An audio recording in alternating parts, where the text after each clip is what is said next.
மன்னர் கிருஷ்ணதேவராயர் தெனாலிராமனை அரசவையில் சேர்த்து கொண்டதும் தெனாலிராமனுடன் மிகுந்த பாசத்துடன் பழகுவதும் மற்ற அமைச்சர்களுக்கு மிகுந்த பொறாமையை ஏற்படுத்துகிறது. இதனால் மன்னரிடமிருந்து தெனாலிராமனை எப்படியாவது பிரித்து விட வேண்டும் என்ற எண்ணத்தில் மற்ற அமைச்சர்கள் பலவிதமான சதி திட்டங்களை தீட்டுகிறார்கள். ஆனால் அவர்கள் தீட்டக்கூடிய திட்டங்கள் அனைத்தும் தெனாலிராமனின் புத்திசாலித்தனத்தால் தோல்வியில் முடிகிறது. இதனால் இந்த முறை தெனாலிராமனை மன்னரிடமிருந்து பிரிப்பதற்கு அந்த அமைச்சர்கள் அனைவரும் ராஜகுருவின் உதவியை கேட்கிறார்கள்.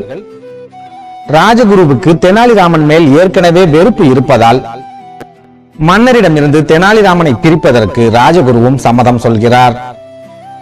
இந்த சூழலில் மிகச் சிறப்பாக சதித்திட்டம் ஒன்றை தீட்டிய ராஜகுரு தெனாலிராமனை சந்தித்து, தெனாலிராமா, உனது வாய் மிகுந்த நாற்றம் அடிப்பதாக மன்னர் அடிக்கடி சொல்லிக் கொண்டே இருக்கிறார். ஆனால் உன்மேல் அவர் அதிக அன்பு வைத்திருப்பதால் உனது வாய் நாற்றத்தை பற்றி உன்னிடம் பேசுவதற்கு அவர் தயக்கம் காட்டுகிறார்.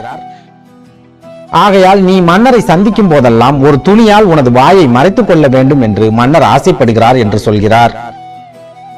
ராஜகுரு சொன்னதை கேட்டு மனம் கலங்கிய தெனாலிராமன் அன்று முதல் மன்னரை சந்திக்க போகும் போதெல்லாம் தனது முகத்தை மிக நீண்ட துணியால் மூடிக்கொண்டே செல்கிறார். மன்னர் ஏதாவது சந்தேகங்களை கேட்டாலும் தனது முகத்தை மன்னருக்கு காட்டாமலேயே தெனாலிராமன் பதில் சொல்கிறார். தெனாலிராமனின் இந்த செய்கையை பார்த்து குழம்பி போன மன்னர் கிருஷ்ணதேவராயர் ராஜகுருவை அழைத்து, ராஜகுருவே, தெனாலிராமன் எதற்காக தனது முகத்தை துணியால் மூடி இருக்கிறான் என்று கேட்கிறார். அப்போது ராஜகுரு மன்னரிடம், மன்னர் பெருமானே, உங்கள் வாய் அதிக அளவில் நாற்றம் அடிப்பதாக தெனாலிராமன் எல்லோரிடமும் சொல்லிக் கொண்டு இருக்கிறான். அந்த நாற்றம் தனக்கு தெரியக்கூடாது என்பதற்காகவே அவன் அவனது முகத்தில் துணியை போட்டு மறைத்திருக்கிறான் என்று சொல்கிறார். ராஜகுரு சொன்னதை கேட்டு கோபத்தின் உச்சிக்கே சென்ற மன்னர் கிருஷ்ணதேவராயர், இந்த தெனாலிராமனுக்கு நான் அளவுக்கு அதிகமாக இடம் கொடுத்து விட்டேன். அதனால்தான் அவன் என்னை அவமானப்படுத்துவதற்கு துணிந்து விட்டான்.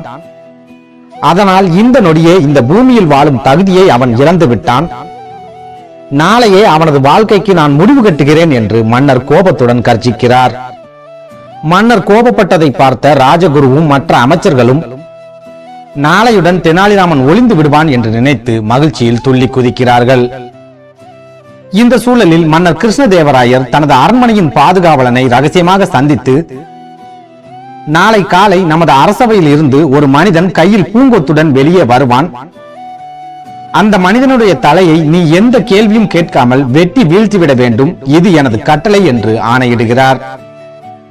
மன்னரின் ஆணையை ஏற்றுக்கொண்ட அரண்மனை காவலனும் மறுநாள் காலையில் கையில் பூங்கொத்துடன் யாராவது வருகிறார்களா என்று கண்காணித்துக் கொண்டே இருக்கிறான். இந்த சூழலில் அன்றும் வழக்கம் போல் தெனாலிராமன் தனது முகத்தை மூடியபடியே அரண்மனைக்கு வருகிறான். அவன் முகத்தை மூடிக்கொண்டிருப்பதை பார்த்து மன்னரின் கோபம் மேலும் அதிகரிக்கிறது. உடனே மன்னர் கிருஷ்ணதேவராயர் தெனாலிராமனை அழைத்து, தெனாலிராமா, உனது குழந்தைக்காக நான் நந்தவனத்தில் இருந்து ஒரு சில அற்புதமான மலர்களை பறித்து வந்துள்ளேன். இந்த மலர்களை என்னிடம் பெற்றுக்கொண்டு உனது குழந்தையிடம் சென்று கொடுத்து விட்டு வா என்று ஆணையிடுகிறார்.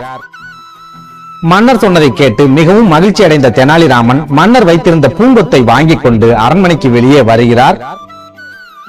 ஆனால் அரண்மனையின் வாசலுக்கு வருவதற்கு முன்பாகவே ராஜகுரு தெனாலிராமனை தடுத்து நிறுத்தி, இந்த அற்புதமான பூக்களை உனக்கு யார் கொடுத்தது என்று கேட்கிறார். அப்போது தெனாலிராமன் ராஜகுருவிடம், இந்த அற்புதமான பூக்களை எனது மகளுக்காக மன்னர் பரிசாக கொடுத்தார் என்று சொல்கிறார். இதை கேட்டு மிகவும் பொறாமைப்பட்ட ராஜகுரு, இந்த பூக்களை அடைவதற்கான முழு தகுதியும் எனக்கு மட்டுமே இருக்கிறது.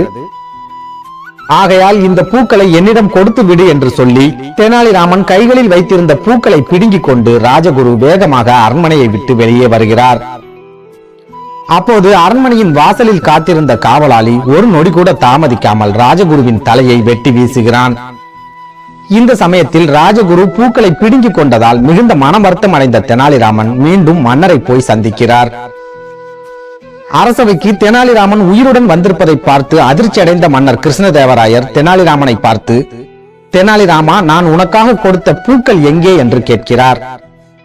அப்போது தெனாலிராமன் மன்னரிடம், அந்த பூக்களுக்கு நான் தான் தகுதியானவன் என்று ராஜகுரு பறித்து சென்று விட்டார் என்று சொல்கிறான்.